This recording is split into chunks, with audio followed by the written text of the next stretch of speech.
मोहम्मद महमूद अली। यह तेलंगाना के दूसरे गृह मंत्री हैं। उन्होंने गृह मंत्रित्व के साथ साथ राहत और पुनर्वास, शहरी भूमि छत सहित पोर्टफोलियो का प्रभार लिया है। महमूद अली हैदराबाद में पैदा हुए थे। उन्हें उस्मानिया विश्वविद्यालय से वाणिज्य में स्नातक की उपाधि प्राप्त हुई। अपनी शिक्षा के बाद उन्होंने डेयरी कृषि व्यवसाय में उद्यम किया और व्यापार में अच्छी तरह से सफल रहे।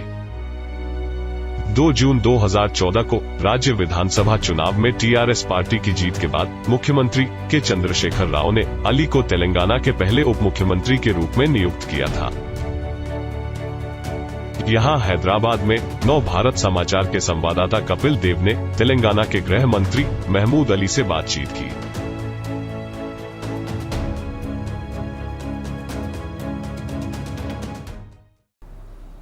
नमस्कार मित्रों, वेलकम टू नव भारत समाचार।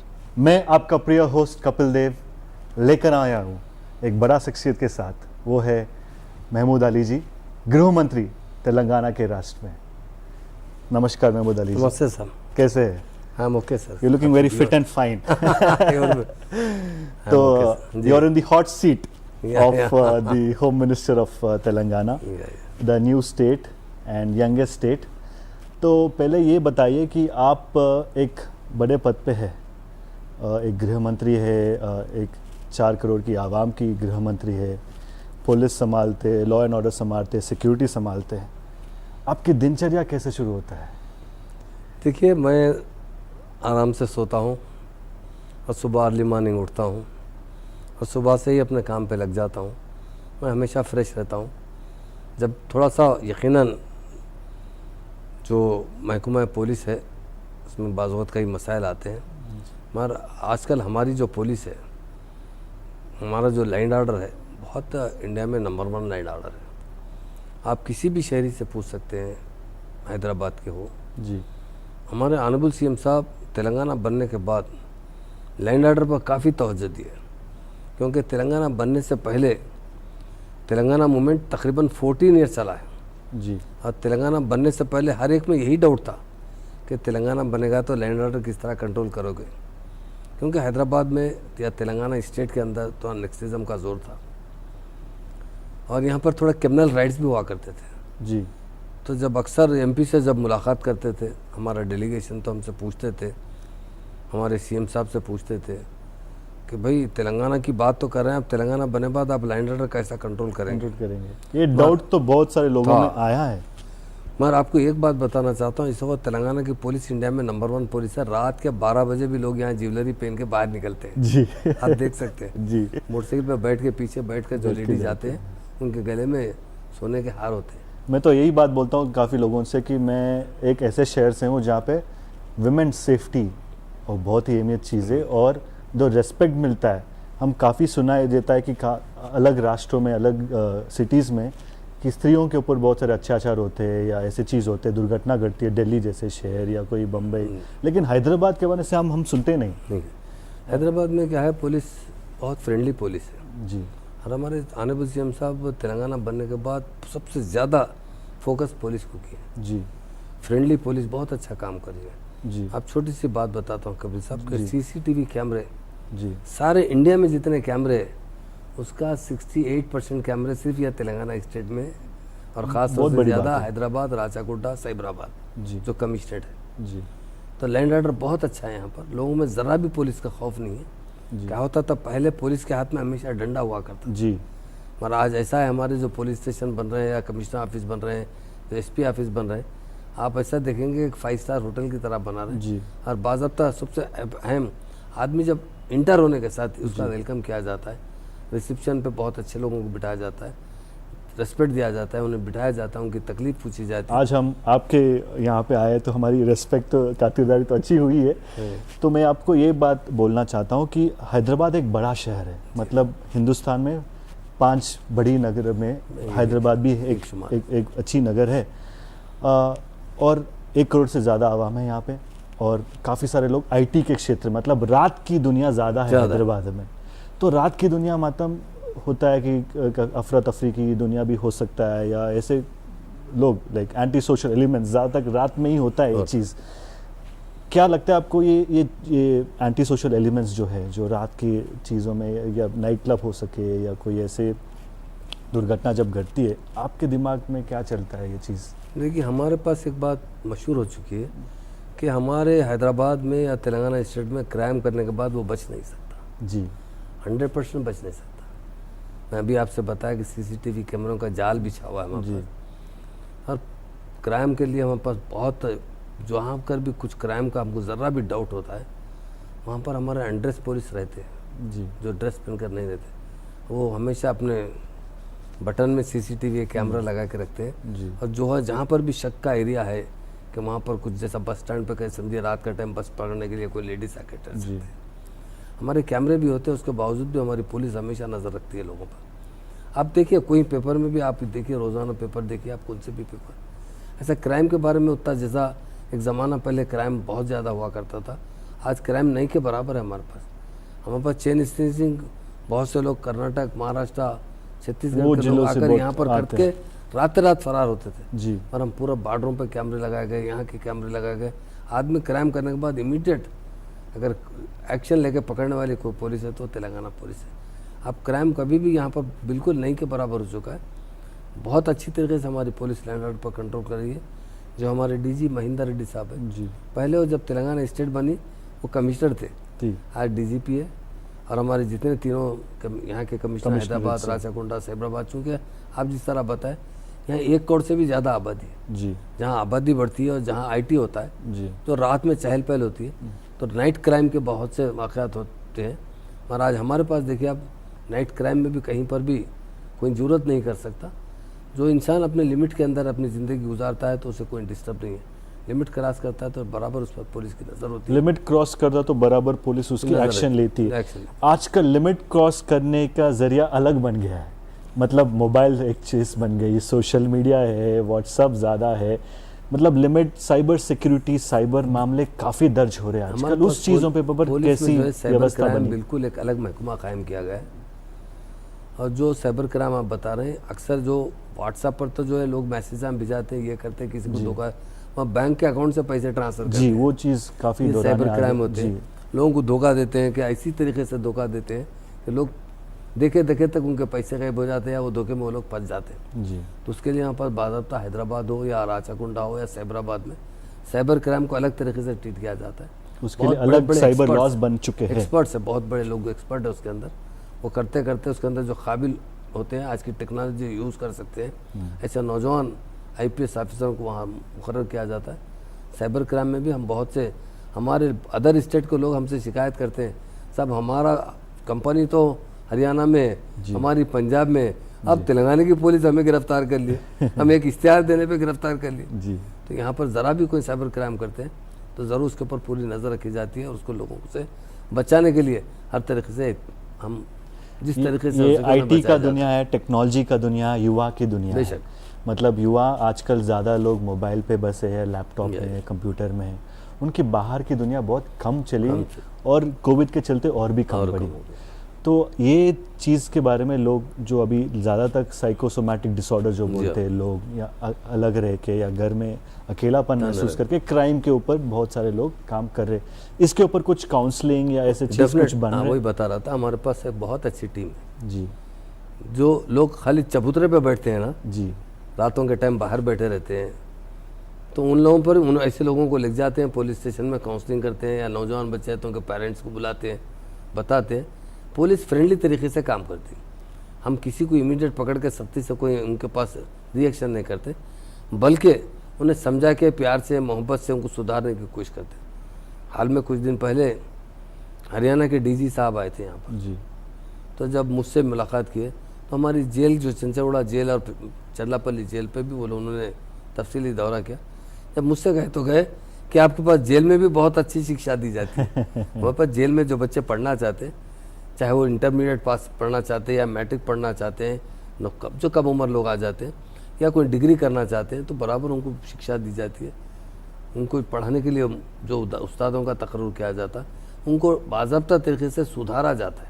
जी और सुधारना बहुत बड़ी चीज़ है। जी आप कोई आदमी क्राइम करने वाला है तो उसको अच्छे रास्ते पर लगाना, ये एक हमारी बहुत पुलिस बहुत इस पर अहम रोल अदा और करती है। पुलिस और सिविल सोसाइटी दोनों ही काम करते कई हैं। सिविल सोसाइटीज भी ऐसा एक कहावत है कि as the rich gets richer and the poor Yeah. Gets poorer, या crime is a intermediate between the rich and the poor, 100% correct. जो पॉवर्टी और क्राइम के और लेके इसमें- जाता है। ये चीज़ों के बारे में गवर्नमेंट कैसी तरह की पॉलिसीज लेके आ रही है? लोगों को एजुकेट करने का है, लोगों को जो लोग जो छोटे छोटे क्राइम में आते हैं ना, उनका जहन देखते हैं कि कुछ लोग तो वहाँ पर सीसीटीवी कैमरे से जैसा लोग बहुत स्पीड चलाते हैं, कट मार के चलाते हैं या किसी को ओवरटेक करते हैं, तो उनकी काउंसलिंग की जाती है। जी उन्हें बताया जाता है कि ऐसा चलाने से, तो उससे होते होते आदमी क्या होता है, जो लोग कुछ ऐसे लोगों के साथ उठते बैठते जो क्रिमिनल है, जी उन्हें अलग बुलाकर समझाया जाता है कि अच्छी सोसाइटी मेंटेन करो। हमारे स्टेट के अंदर, ख़ासतौर से पुलिस के अंदर कई ऐसे महकमे हैं जिसकी वजह से लोगों को सुधार लाया जाता है, और लोगों में अगर कोई क्राइम की तरफ जा रहा है, अगर छोटा मोटा क्राइम होता है तो उसे बुला कर समझाया जाता है कि आप क्राइम मत कीजिए।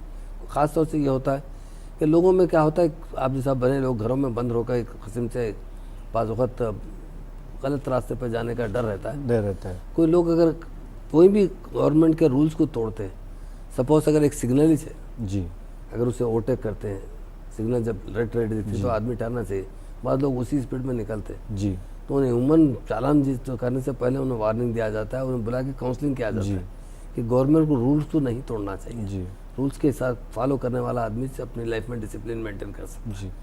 तो हमारा महकमा पुलिस की तरफ से बहुत सी चीज़ों में जैसे आपकी सुधार एक लाने की बहुत कोशिश है। सुधार और डिसिप्लिन अब दोनों बहुत बड़े शब्द है।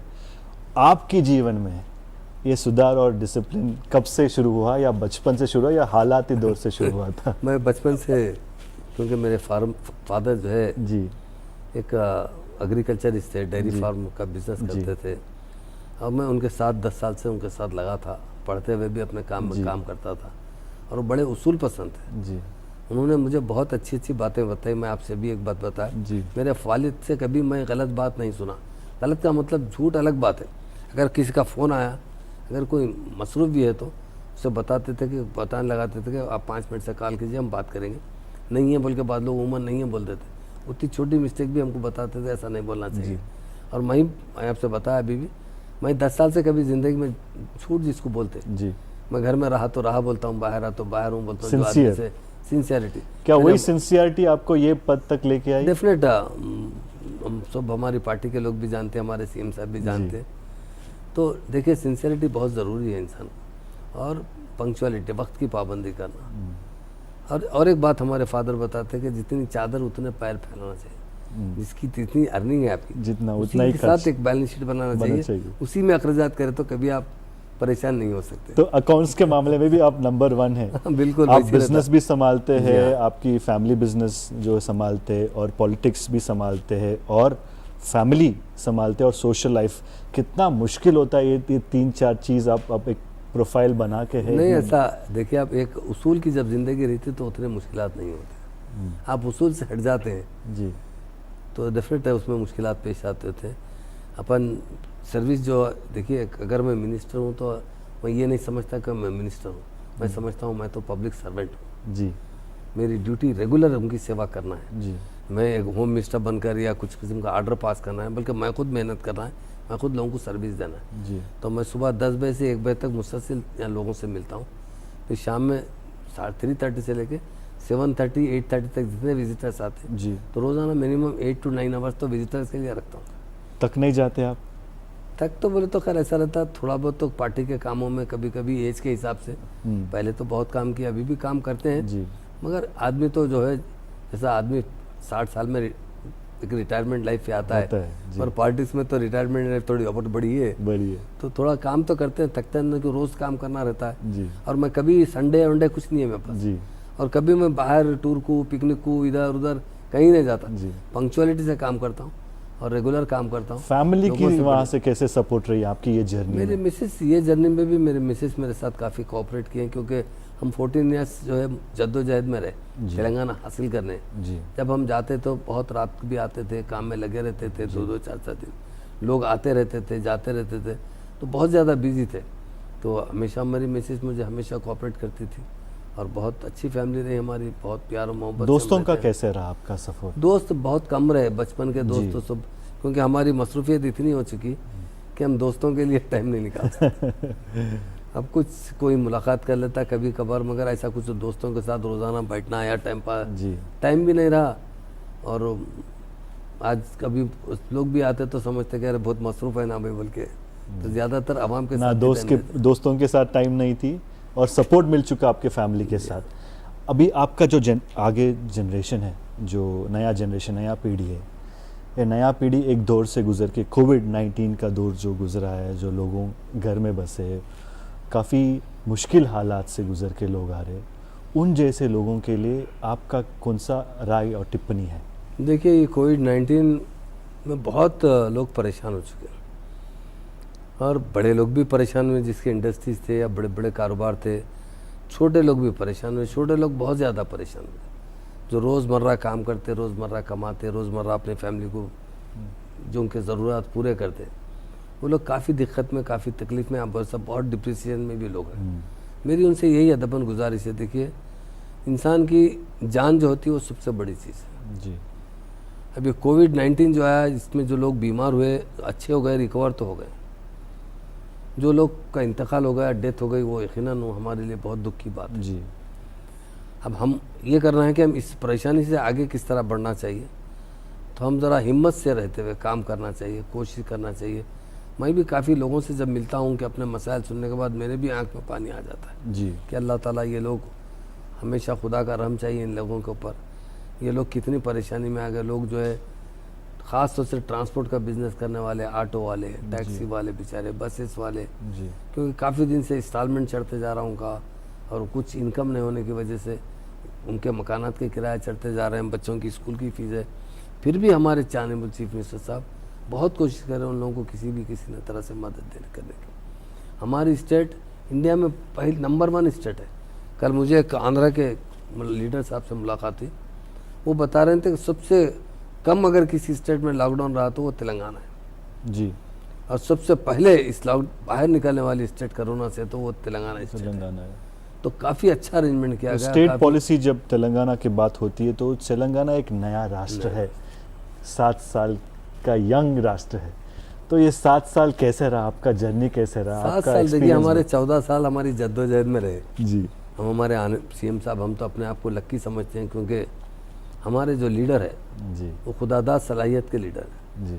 हमारे केसीआर साहब का विज़न बहुत अच्छा विज़न है, और उनकी क़यादत में हमने 14 साल जद्दोजहद की और पुरअमन की। 69 में भी तेलंगाना मूवमेंट हुआ था, इसमें काफ़ी लोग पुलिस की फायरिंग में शहीद हो गए थे। मैं इस मरतबा एक आदमी भी पुलिस की फायरिंग से नहीं, पीसफुल तरीके से मूवमेंट करे और तेलंगाना लेकर भी आए। लाने के बाद जो 7 साल दौर है, ये तेलंगाना के लिए एक सुनहरी दौर है। आज तेलंगाना स्टेट सारे इंडिया में हर शोबे हयात में, आपको बताऊंगा तो आप एक एक चीज़ सोचें, बताऊंगा तो आपको ताजुब करेंगे। सबसे पहले हमारे पास पावर का बहुत बड़ा शॉर्टेज जी। इंडस्ट्रीज़ को 3 दिन हॉलीडेज दिया करते थे जी, Friday, Saturday, Sunday industries holiday. घरों पे जब करंट था, डोमेस्टिक करंट, रोज़ाना 4 घंटे 6 घंटे टाइम के हिसाब से 7-7 घंटे 8-8 घंटे भी ब्रेकडाउन समर में तो होता था। लोग बड़े परेशान रहते थे, कई किसान खुदकशी करते थे, किसानों को बराबर करंट नहीं मिलता था। हमारे सीएम साहब ने, जो लोग उस वक्त यही सवाल करते थे जिस तरह लैंड ऑर्डर का था कि अरे आपके पास तो कोई बड़े बड़े करंट जनरेट करने वाले आपके पास ऐसे नहीं है जो जनरेटर्स जो करंट जनरेट करे। पूरे आंध्रा में जितने प्लांट है करंट जनरेट करने के, आंध्रा में ज़्यादा है, तेलंगाना में नहीं है। आप लोग कैसा करंट संभालेंगे? मगर हमारे सीएम साहब की हिकमत अमली, आज इंडिया में सरप्लस स्टेट तेलंगाना स्टेट है जी। और एक बार बताता हूँ, सारे इंडिया का एवरेज सालाना एक आदमी को 1200 यूनिट का है, और हमारी स्टेट में 2000 यूनिट है। 2000 यूनिट, तो मतलब आदमी आराम से पंखे खोलता है। यूसेज ज़्यादा है, यूसेज है, आज सप्लाई भी उतनी ज़्यादा, उतना ही ज़्यादा है, उतना करंट के अंदर जो और करंट के मामले में बता दिए थे आप। और पानी, जो पहले पानी कालेश्वरम प्रोजेक्ट जो है, बड़ा प्रोजेक्ट है, आज हमारे स्टेट के अंदर 12,700 वो है विलेजेस है जी। हर विलेज में पीने का पानी हमारे सीएम साहब ने मिशन भगीरथा के तहत 1 रुपये में नल का कनेक्शन दिया गया। आज घर बैठे घर के अंदर आदमी को पीने का पानी मुयसर करने वाले को लीडर तो केसीआर साहब। हमारे करीब में नलगोंडा डिस्ट्रिक्ट है जी, वहाँ पर हमेशा फ्लोराइड का पानी मिलता था, काफ़ी लोगों के हैंडीकैप हो जाते थे लोग, उनके बच्चे आज हम 7 साल के अंदर सबसे पहले पानी वहाँ पहुँचाया गया। आज हर घर घर तक पीने का पानी पहुँचाने वाले लीडर तो केसीआर साहब। घर घर में पानी, घर घर में बिजली तो लगा है। पढ़ाई के मामले में मतलब एम्पावरमेंट, एजुकेशन और एंटरप्राइज, और कौन सी तरह के स्टेप्स एक गवर्नमेंट से आने वाला है? ये गवर्नमेंट पढ़ाई के बारे में काफ़ी बहुत ज़्यादा तवज्जो दे रही है। ख़ासतौर से SC, ST, BC और माइनॉरिटीज़ के लिए जी, रेजिडेंशियल स्कूल खोले गए। आज लाखों की तादाद में बच्चे फ्री पढ़ते हैं, उनके माँ बाप को एक छोटा पैसा खर्चा करने की ज़रूरत नहीं पड़ती। 1,25,000 रुपये हर बच्चे पे महीना खर्चा हुकूमत की तरफ से बर्दाश्त किया जाता है। आज मैं समझता हूँ तीनों कास्ट मिलाकर लोगों के 10 लाख से ज़्यादा बच्चे रेजिडेंशियल स्कूल में तालीम हासिल कर रहे हैं। जी, तो CM साहब एजुकेशन पर बहुत ज़ोर दे रहे हैं, वीकर सेक्शन लोगों को एजुकेशन देने के लिए, क्योंकि जिसके पास पैसे होते हैं वो प्राइवेट स्कूल्स में अच्छे स्कूल्स में पढ़ाते हैं। CM साहब गवर्नमेंट स्कूल में भी उससे अच्छा एजुकेशन देते हैं उन बच्चों को, अपने पाँव पे ठहरने के लिए, अपनी फैमिली के लिए सपोर्ट करने के लिए टॉप क्लास का एजुकेशन दे रहे हैं। ओवरसीज देते हैं हमारे पास, जो बच्चे बाहर अमेरिका जाने थे वो ओवरसीज स्कॉलरशिप देते हैं। पहले इसके लिए बैंक से लोन लेना पड़ता था, एक बच्चे को 20 लाख रुपए देकर, गरीब का बच्चा है जी, अमेरिका जाना चाहता है मास्टर करने अफोर्ड के नहीं लिए, कर पाते। हाँ, तो उसके लिए 20 लाख रुपए दिए जाते हैं, वो नॉन रिफंडेबल है, वापस नहीं लिए जाते। तो CM साहब हर तरीके से एजुकेशन पर बहुत तवज्जो दे रहे हैं और हमारे स्टैंडर्ड एजुकेशन का तेलंगाना का बहुत अच्छा स्टैंडर्ड है। हरितहारम के प्रोजेक्ट, जो बड़ा प्रोजेक्ट है, जो पौधे लगाना या झाड़ लगाने के प्रोजेक्ट है, इसकी दिशा और दशा कहाँ होने वाली है?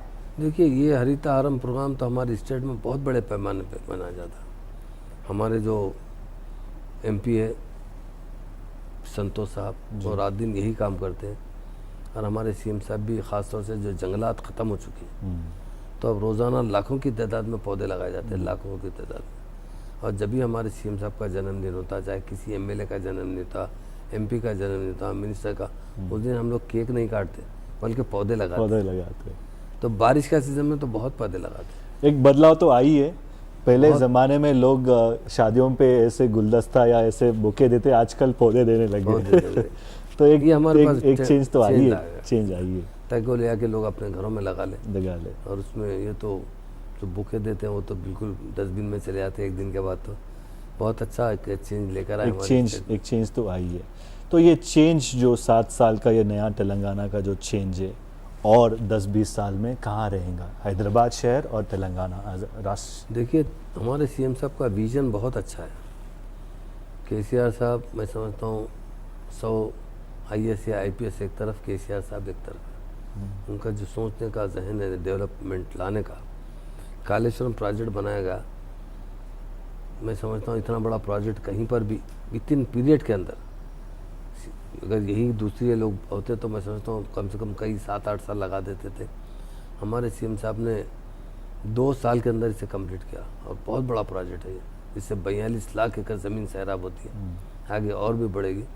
तो इनका हर चीज़ में सोचने का विज़न बहुत अच्छा है। मैं समझता हूँ अभी 7 साल के अंदर हमारा तेलंगाना सुनहरा तेलंगाना की तरफ दौड़ में आ चुका है और बहुत तेज़ी से आगे बढ़ा है। नंबर 1 राष्ट्र बनने की ज़रूर बन जाएगा, इंडिया में नंबर 1 राष्ट्र बनेगा। यहाँ पर हर चीज़ की फैसिलिटीज़ है। आज आप हमारे विलेज में जाएंगे तो वहाँ पर भी कचरा साफ़ करने वाले देखेंगे, वहाँ पर भी जानवरों के लिए तबेला अलग बनाया गया है, वहाँ पर लोगों को पीने का पानी मौसर है। उसके अलावा हर विलेज में एक ट्रैक्टर है, उसके साथ एक टैंकर है ताकि झाड़ों को पानी डालने के लिए, इसके साथ एक ट्राली है कि रोज़ विलेजों में साफ़ सफाई करते हुए वो कचरा जो है डस्टबिन में डाला जाता है। तो बहुत अच्छे पैमाने पर एक डिसिप्लिन लाया जा रहा है। उसके लिए हमारे ऑनरेबल CM साहब की बड़ी मेहनत है। वो जब डिसिप्लिन चलता है तो ओपोनेंट्स भी होते हैं, और सवाल उठता भी है कि ये पैसे कहाँ जा रहा है, इतना पैसे खर्च करे, इसका बैलेंस बताओ, सही में खर्च हो रहा है या कहीं अफरा तफरी हो रहा है? तो ये मीडिया जो काफ़ी सारे लिखाव आती है, या मीडिया के बारे में, गवर्नमेंट के बारे में सुनाई देता है, काफ़ी चीज़ बोला जाता है, सच हो सकता है, झूठ भी हो सकता है, गलत भी हो सकता है। आप उस चीज़ों को कैसे लेते? देखिए साहब, जो चीज़ हमारी सुधार के लिए अच्छी मालूम होती है, बराबर उसे हम कैच करते हैं, उससे सोचते हैं कि वाकई आदमी हमारे बारे में ऐसी बोला तो ये सही है या गलत है, इसकी इंक्वायरी करते हैं। अब इंडिया में तो आप जानते हैं कि हम अपोजिशन का जो रूल रहता है, अगर आप किसी को कुछ भी देंगे 24 कैरेट का एक छोटा सा सिक्का भी देंगे, आप उसको चाहे 5 ग्राम का हो या 1 ग्राम का हो या 10 ग्राम, तो बोलेंगे ये तो 24 नहीं होता, इसमें तो मिलावट है। मिलावट है। तो ये तो अपोजिशन का खामी है बोलना। इस स्टेट की तरक्की के लिए जो दूसरे स्टेट के लोग आते हैं, सेंट्रल गवर्नमेंट जब हम पे बात देखती है, यहाँ सर्वे करती है, तो बहुत तारीफ करके जाती है। इस मरतबा जो पैडी है, आपको बताऊंगा, धान जिसको बोलते हैं चावल, जी सारे इंडिया में नंबर 1 हम हैं इस वक्त। जी। हमारी स्टेट के ये अंदर क्या पानी की वजह से हो रहा है? पानी की वजह से, पानी और करंट की वजह करंट की वजह से। से। और रैतु बंधु, रैतु बीमा स्कीम हमारे स्टेट जी। में। रैतु बंधु का मतलब ये है कि आप किसान जो ज़राअत करते हैं उसके लिए 1 एकड़ पर 10,000 रुपये फ्री दिए जाते हैं गवर्नमेंट से, और 10,000 में वो काम कर सकता है। धान अगर लगाता है, जी। अगर कोई कपास लगाता है तो कोई दूसरी फसल करता है तो थोड़े ज़्यादा पैसा खर्चे। तो इस तरह हमारा जो प्रोडक्शन है, हम आज 3 करोड़ टन का है, 3 करोड़ टन। मैं समझता हूँ पंजाब में 2 जो नंबर 1 था इससे पहले, तो 2 करोड़ 5 लाख टन है वहाँ पर। आज हमारी स्टेट का 3 करोड़ टन का पैदावार है, तो बहुत बड़ी बात है। शायद इतना तो बहुत तेज़ी से हम तरक्की करें और हमारे किसान भी बहुत खुशहाल और मालदार बनते जा रहे हैं। हमारे सीएम साहब की विजन और पॉलिसी हर गरीब आदमी को डेवलप करने की कोशिश करें, और हमारे किसान जो होते हैं वो हमारी रीढ़ की हड्डी होती है। जी। अगर वो अच्छे रहेंगे तो हम सब अच्छे रहेंगे। सब अच्छे रहेंगे। तो रीढ़ की हड्डी जब बोले जाते थे, तो अभी फिलहाल जो रीढ़ की हड्डी है कोविड-19 है। आओ, ये तो देखिए, आगे एक 10 साल में ये कोविड-19 को झेलने के लिए और कौन सी तरह की प्लान बनी गई है, और आवाम को किस तरह की नोटिस या किस तरह की प्रेरणा हम लोग गवर्नमेंट की तरफ से दें? हम कोविड-19 के बाद काफ़ी आप जो बता रहे हैं, हमारे फार्मर्स फिर भी बेहतर है कोविड-19 में, क्योंकि वो ज़राअत पेशे से थे जी। फिजिकल फिटनेस अच्छा था। अच्छा। उन पर कोविड का उतना ज़्यादा असर नहीं हुआ, वो अपने विलेजेस में काम काज में लगे रहे। मगर जो शहर में रह के जो बिजनेस करते हैं, उनको तो काफ़ी चाहे इफेक्ट छोटा हुआ हो, है। उनको बहुत ज़्यादा इफेक्ट हुआ है।